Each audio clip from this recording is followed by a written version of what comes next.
Bistunlak es Bishabelesh. ¿Qué tal amigos? ¿Cómo están? Behle Yenivik on Yolal Alakob. El día de hoy veremos sobre los animales domésticos. Ich Mayatan en lengua maya. Muy bien. Kosh Chunsik. Vamos a empezar. Empezamos con el gato. Mis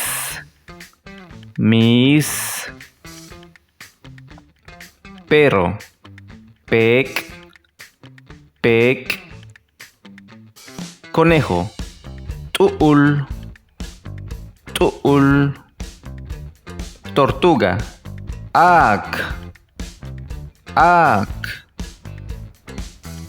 Pez. Kai.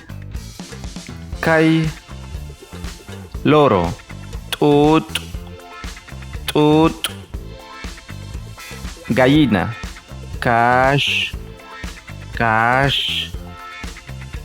Gallo. Tel. Cochino. Keken. Oveja. Taman. Paloma. Ukum. Pavo. Ulum. Toro o vaca. Huacash. Y por último, caballo. Tsimin.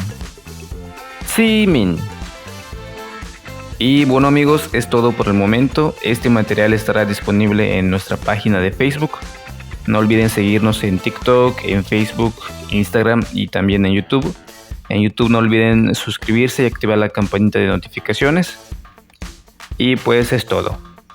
Y un botic, gracias. Muchas gracias. Nos vemos la próxima.